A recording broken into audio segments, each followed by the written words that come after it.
The first stone of rebuilding the third temple has taken place.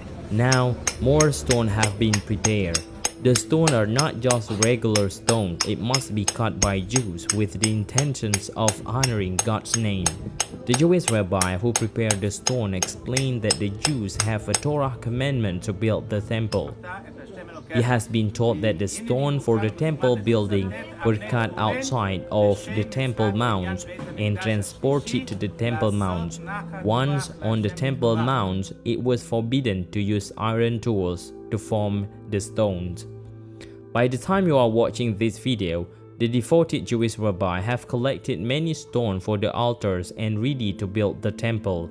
Some of you may be wondering, how is that possible? Well, over the last 5 decades, the Israeli occupation targeted Aqsa to control it and planned to construct the temple there. It is undeniable that the third Jewish temple is being built very soon.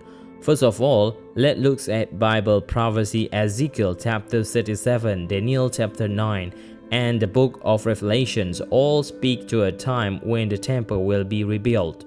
If you visit Temple Institute in Jerusalem, all of the furniture needed for the third temple is already prepared, the construction plan already in place, and now, for the first time in millennia, they are starting to rebuild the third temple.